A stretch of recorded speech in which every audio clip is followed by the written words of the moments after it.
Meghan Markle just experienced what might be the most humiliating week of her post-royal career, and the fallout is absolutely brutal. Picture this. The Duchess of Sussex jets off to Paris Fashion Week, expecting red carpet treatment and A-list adoration, only to be met with awkward silences, cold shoulders, and one of the cringiest celebrity interactions ever caught on camera. We're talking about a moment so uncomfortable that even her most loyal supporters couldn't defend it. The trip was supposed to be Meghan's big comeback moment, her grand re-entry into the fashion elite after years of playing dress-up in Montecito. But instead of cementing her status as a style icon, she ended up exposing just how far she's fallen in the eyes of Hollywood's power players. The evidence is everywhere, from Instagram follows that never materialized to industry insiders quietly distancing themselves from her brand. And here's where it gets really interesting. Because this wasn't just about one bad photo op or a single awkward hug. This was a cascade of rejections, snubs, and strategic distancing that reveals something much darker about Meghan's current standing in the celebrity world. Sources close to the situation are whispering that major players who once courted her friendship are now actively avoiding being photographed anywhere near her. But the most shocking part? The creative director she claimed as a close friend didn't even follow her on social media. The fashion house with one of the most controversial reputations in the industry became her only willing partner, and the timing of her Paris adventure, combined with that tone-deaf video near the tunnel where Diana died, created a PR nightmare that even the Kardashians might not be able to fix. Because yes, allegedly the Kardashians have been quietly working behind the scenes to resurrect Meghan's image. Khloe sending gift baskets, Kris meeting with Doria, the whole operation screaming of a carefully orchestrated rescue mission. Yet even with the most powerful publicity machine in Hollywood potentially backing her, Meghan still managed to alienate everyone from Anna Wintour to the very designer whose show she attended. And we haven't even gotten to Prince William's perfectly timed interview about family stress, or Harry's convenient security drama that looks suspiciously like damage control. The web of snubs, rejections, and cold shoulders just keeps getting more tangled. But that was just the beginning of Meghan's Paris catastrophe. What happened next at the Balenciaga show shocked everyone watching, and the awkward footage tells a story that Meghan's PR team definitely doesn't want you to see. Let's talk about that moment. You know the one. Meghan Markle strutting up to Balenciaga's creative director, arms outstretched for what she clearly expected to be a warm embrace between old friends. Except, it wasn't. The hug was stiff. The air kisses missed their mark, and the entire interaction screamed of two people who had maybe met once at a cocktail party and were now being forced to pretend they shared some deep creative bond. Sources close to the fashion world couldn't stop talking about how uncomfortable it looked. This was supposed to be Meghan supporting her friend, right? That was the official story fed to the press. She flew all the way from California to Paris to champion this designer's debut collection. What a devoted friend. What loyalty. Except here's the problem with that narrative. The creative director doesn't follow Meghan Markle on Instagram. Think about that for a second. In an industry where social media connections mean everything, where designers and their celebrity muses are constantly liking, commenting, and resharing each other's content, this supposedly close friend couldn't even be bothered to hit the follow button. Industry insiders immediately noticed the absence. Fashion bloggers started digging through follower lists, and the truth became painfully obvious. This wasn't friendship. This was a transaction. Balenciaga needed a big name to generate buzz for their show. Meghan needed a designer willing to dress her and give her access to Fashion Week's inner circle. The house provided the outfit, that controversial all-white ensemble that looked more like an expensive bathrobe than haute couture. She provided the Instagram posts and the tabloid headlines. Everyone gets what they want, except authenticity, except genuine connection. And the fashion world saw right through it. Whispers started circulating immediately about how desperate the arrangement looked, how Balenciaga was scraping the bottom of the celebrity barrel by bringing in someone whose reputation had become so toxic that most luxury brands wouldn't touch her with a 10-foot pole. Remember when there were rumors about Meghan becoming the face of Dior? When she could have had her pick of fashion partnerships? Those days are long gone. The creative director's body language in that video told the real story. The quick escape after the obligatory greeting. The lack of any meaningful conversation captured on camera. The way he seemed to be looking past her, searching for anyone else to engage with. It was a masterclass in polite rejection, and everyone watching knew exactly what they were seeing. And the fashion world wasn't the only one turning cold on Meghan, because behind the scenes, an even more powerful family was quietly reassessing their connection to the Duchess, and what they discovered made them very nervous. Here's where things get really juicy. Word on the street is that the Kardashians, yes, the most powerful publicity machine in entertainment, have been quietly working behind the scenes to help salvage Meghan's crumbling reputation. And if that's true, it makes this Paris disaster even more significant. Because when even the Kardashians can't save you, you know you're in serious trouble. The signs have been there for months. Khloe Kardashian mysteriously posting about a gift basket from a certain lifestyle brand, Kris Jenner being spotted having private meetings with Doria Ragland.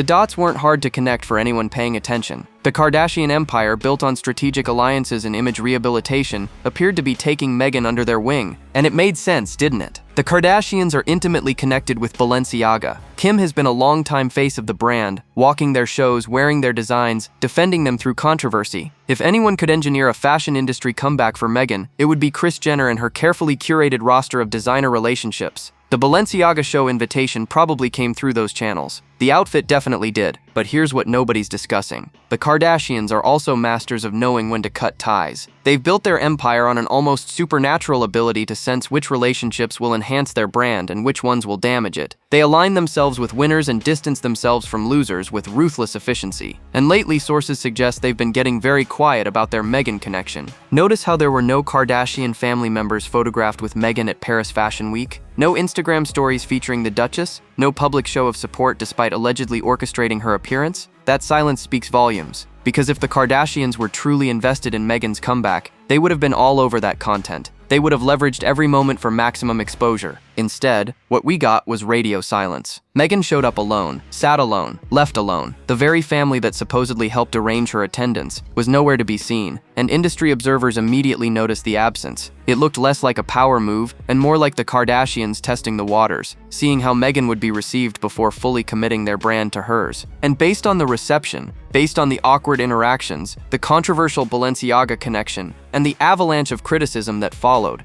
insiders speculate the Kardashians are quietly backing away. When the most controversy-proof family in Hollywood starts distancing themselves, you know the situation is dire. But even that support couldn't save her from what happened next, because Meghan was about to make a decision so tone-deaf, so shockingly insensitive, that it would alienate even her most sympathetic defenders. And then Meghan did the unthinkable. She posted a video of herself lounging in the back of a limousine, feet casually propped up on the seat in front of her, driving through the streets of Paris. Sounds harmless, right? Just another influencer moment, another behind-the-scenes glimpse of her fabulous life, except for one horrifying detail: she was filming near the Alma Tunnel, the exact location where Princess Diana drew her last breath. The backlash was immediate and absolutely savage. Royal watchers couldn't believe what they were seeing. Diana's devoted fans were horrified. Even casual observers who usually gave Meghan the benefit of the doubt found themselves speechless at the sheer insensitivity of it all. Because this wasn't just any random tunnel in Paris. This was the site of the most traumatic event in Harry's entire life, the place where his mother died when he was just 12 years old. And Meghan filmed herself there, feet up, casual, carefree, posting it to her Instagram like it was just another cute travel moment,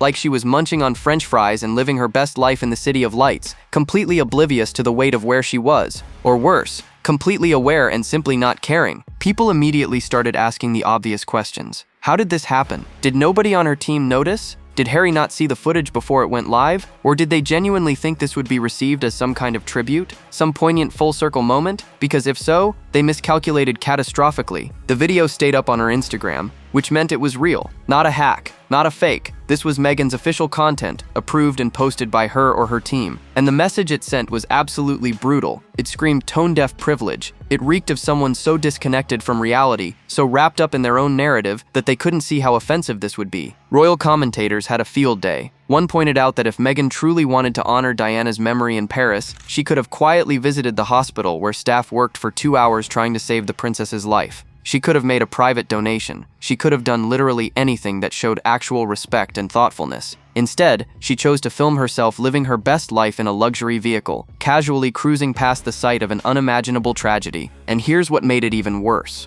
Meghan has built her entire brand around being thoughtful, going the extra mile, making special moments memorable. Yet somehow, when it came to considering her husband's deepest trauma, that legendary attention to detail completely vanished. And the timing made everything so much worse, because this Diana disaster happened right as people were discovering another massive contradiction in Meghan's carefully constructed image. Let's talk about the elephant in the room. Meghan Markle, self-proclaimed champion of children's rights, humanitarian award recipient for her work protecting kids online, sat front row at a Balenciaga fashion show. And if you're not immediately seeing the problem with that, let me spell it out for you. Balenciaga is the brand that had to pull not one but two advertising campaigns because of deeply disturbing imagery involving children. We're talking about ads that featured children posing with teddy bears dressed in bondage gear. Content so inappropriate, so offensive, that the backlash forced the company to issue public apologies and completely kill the campaigns. This wasn't some minor controversy that blew over. This was a brand scandal that dominated headlines and had parents around the world questioning what kind of sick minds could greenlight such imagery. And yet there sat Meghan, dressed head to toe in Balenciaga white, smiling for the cameras, lending her name and her platform to a company whose creative vision apparently included sexualizing children in their marketing materials. The disconnect was absolutely staggering. The hypocrisy was impossible to ignore. Critics immediately pounced. Social media erupted with accusations of the Duchess being a fraud. Royal watchers started listing every speech Meghan had given about protecting children,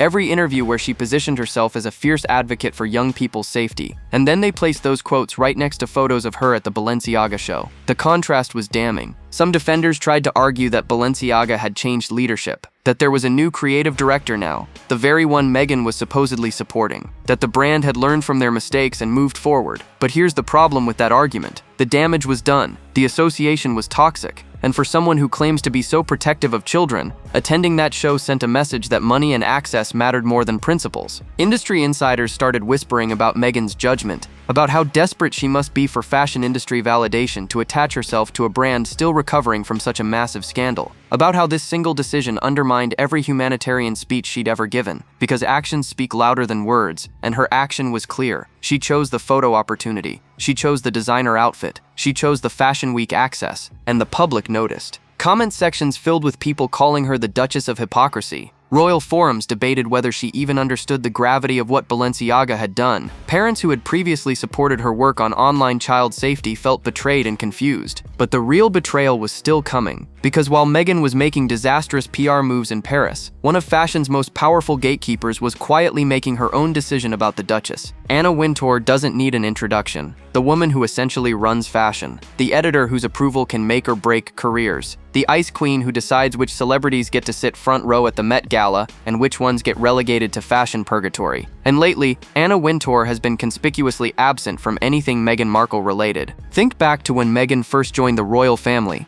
Anna was all over that connection. The Duchess graced the pages of Vogue. There were whispers about potential collaborations. Fashion insiders speculated that Meghan could become one of Anna's chosen few, a celebrity whose style choices would be celebrated and amplified by the entire fashion establishment. The door was wide open, but somewhere along the way, that door quietly closed. And if you've been paying attention to Anna's recent public appearances, the shift becomes obvious. She's been photographed everywhere lately, always strategically positioned next to the right people, promoting the new Devil Wears Prada film with Meryl Streep, attending shows with actual A-listers, building buzz and maintaining her empire with the precision she's famous for. Notice who's never in those photos? Notice whose name never comes up in Anna's interviews. The absence of Meghan Markle from Anna Wintour's orbit is deafening. And in the fashion world, silence from Anna is worse than criticism. It's erasure. It's being deemed irrelevant. Sources close to the fashion industry suggest Anna has made a calculated decision about Meghan. The controversies, the drama, the constant negative headlines, none of it aligns with the image Anna wants for Vogue or for her personal brand. And Anna didn't build her empire by attaching herself to sinking ships. She built it by knowing exactly when to pivot, when to drop connections that no longer serve her vision. The fact that Meghan showed up at Paris Fashion Week and Anna was notably not extending any public support speaks volumes. No Instagram acknowledgement, no mention in Vogue coverage, no strategic photo opportunities that would signal Anna's blessing.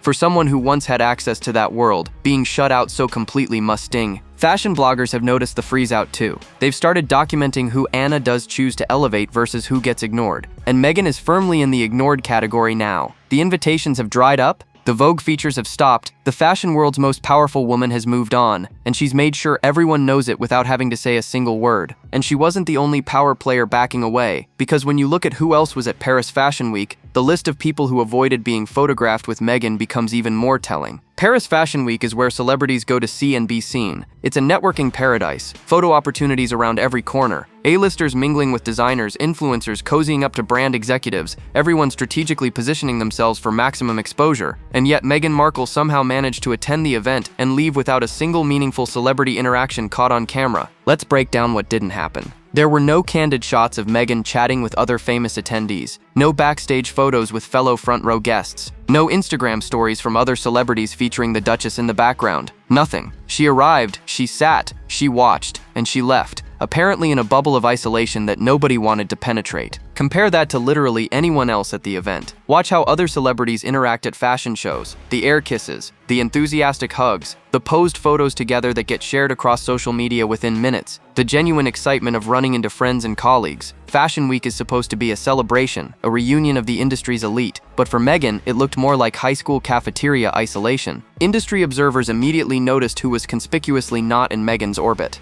Major influencers who were seated nearby somehow never ended up in frame with her. Celebrities who should have been backstage at the same time appeared in everyone else's content except hers. It was as if an invisible force field surrounded the Duchess, keeping the truly famous at a safe distance. And here's what makes it even more fascinating. These are people who make their living from strategic associations. Influencers who will pose with literally anyone if it means more followers. Celebrities whose entire brand is built on being friendly and accessible. Yet none of them wanted to be caught in Meghan's gravitational pull. None of them saw value in that association. Sources suggest some attendees actively avoided being photographed near her, that publicists quietly steered their clients away from potential Meghan encounters, that the social minefield she'd created with the Balenciaga controversy and the Diana video made her radioactive to anyone concerned about their own image. Being seen with Meghan had become a liability instead of an asset. Even the fashion journalists covering the event seemed to keep their distance. The coverage focused on the clothes, the collection, the creative direction. Meghan got mentioned, sure, but she wasn't the story. She wasn't the moment. She was just another person in the audience, and in the world of celebrity fashion,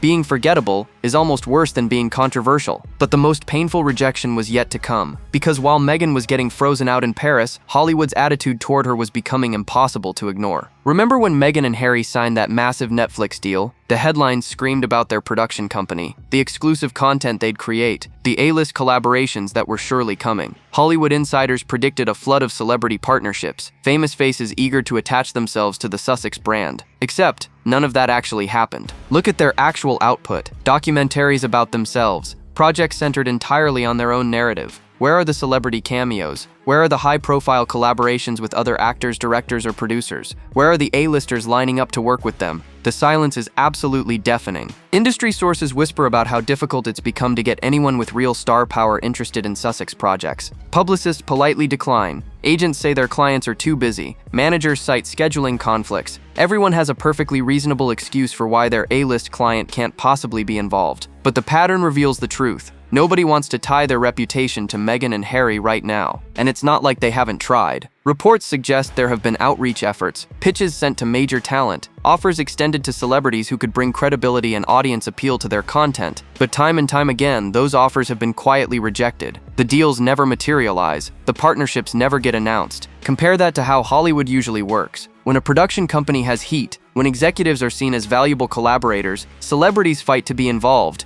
They take meetings, they return calls, they say yes to projects because association with the right people elevates everyone's profile. But with the Sussexes, that enthusiasm is nowhere to be found. Even their Spotify deal collapsed spectacularly. Archetypes launched with big promises and bigger names attached to early episodes. But sustaining that momentum proved impossible. Getting guests became harder, audience interest waned, and eventually the whole thing fell apart, with Spotify executives reportedly frustrated by the lack of content delivery. Now as their Netflix contract comes under scrutiny, insiders are watching to see if the streaming giant will renew. Because without celebrity partnerships, without A-list involvement, without Hollywood's validation, what exactly are the Sussexes offering? Their own story has been told multiple times already. The public appetite for more Sussex content is questionable at best. And the cruel irony? Meghan spent years building Hollywood connections when she was on Suits. She had relationships, she had industry friends, she had people who could have opened doors. But those connections have seemingly evaporated. Nobody's returning her calls anymore.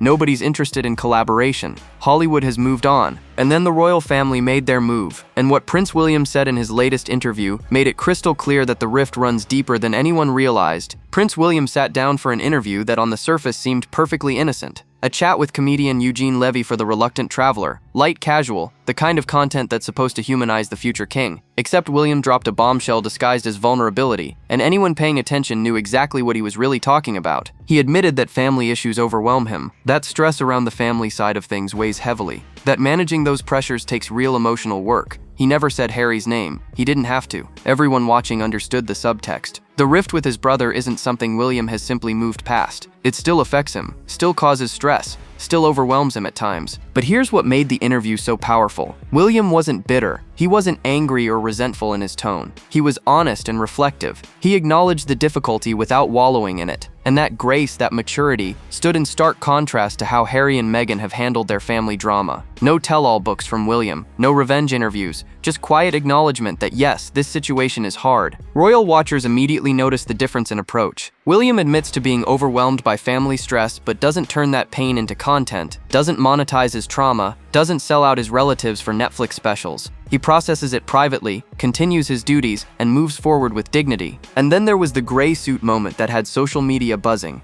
Harry had recently made comments about the men in gray suits controlling the royal family, and suddenly that very same week, multiple royal family members and their supporters showed up to events wearing gray suits. William in gray, Catherine in gray, friends of the family in gray. Coincidence? Maybe, but royal observers loved the potential shade of it all. The possibility that the family was sending a coordinated message, that they were reclaiming the narrative Harry tried to create, that they were showing unity in the face of his accusations. Whether intentional or not, the optics were perfect. William's interview showed a man dealing with genuine family pain while maintaining his responsibilities and his grace. The gray suits showed a family standing together, and both moments highlighted what Meghan and Harry seemed to lack: dignity, restraint, the ability to handle conflict without turning it into public spectacle. But the final blow was the most devastating, and it came from the one person who should have had Meghan's back. Right on cue, as Meghan's Paris disasters dominated headlines, Harry suddenly had a security emergency to announce. A stalker allegedly showed up at his events.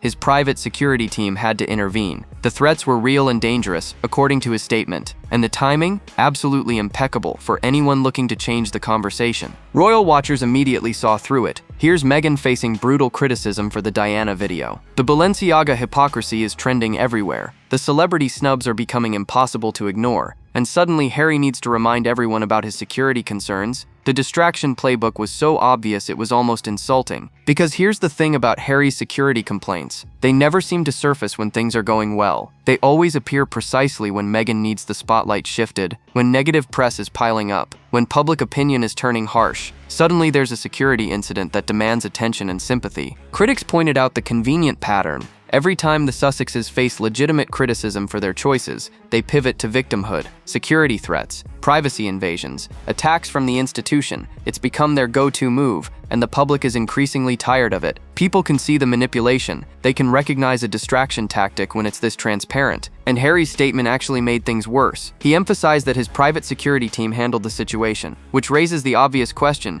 isn't that exactly what private security is supposed to do? Isn't that why you pay them? Why does successfully doing their job become grounds for a public statement unless you're trying to craft a narrative? The stalker story also allowed Harry to revive his grievances about UK security arrangements, to remind everyone that he feels unsafe, to position himself as a victim of circumstances beyond his control. But this time, instead of generating sympathy, it generated eye rolls. Social media lit up with comments about the suspicious timing, about how predictable the Sussex playbook has become. Royal commentators noted that William faces security concerns constantly and never makes public statements about specific incidents. That's what professionals do. They handle threats quietly. They don't turn every security moment into content for public consumption. But Harry and Meghan have never met a crisis they couldn't monetize or weaponize for sympathy. And now the consequences are impossible to ignore, because this pattern of behavior has cost them something they'll never get back. Let's take stock of where things stand right now. Meghan Markle flew to Paris expecting a triumphant return to high society and left with her reputation in tatters. The celebrity snubs weren't subtle, the backlash wasn't contained, and the damage to her carefully constructed image might be permanent. She's supposed to accept a humanitarian award soon for her work protecting children online, but after sitting front row at Balenciaga, after the hypocrisy became impossible to ignore, insiders are whispering that even that honor feels tainted now. How can she accept an award for child advocacy when she just publicly supported a brand associated with sexualizing children in advertising? The fashion industry has made its position clear. Anna Wintour isn't interested. A-list designers aren't calling. The only brand willing to dress her was one so controversial that associating with them damaged her credibility. That's not a comeback. That's desperation wrapped in expensive fabric. Hollywood's message is equally brutal. No meaningful collaborations, no celebrity partnerships, no A-listers willing to attach their names to Sussex projects. The Netflix deal that was supposed to launch their entertainment empire has produced nothing but content about themselves, and even that well is running dry. The Kardashians, who allegedly tried to help, appear to be quietly backing away. When the family that rehabilitated everyone from troubled pop stars to controversial athletes decides you're too toxic to openly support, you know the situation is dire. Their silence during Paris Fashion Week spoke volumes about where they see this relationship heading. And perhaps most devastating of all, the royal family has moved on. William's interview showed a man processing family pain with grace.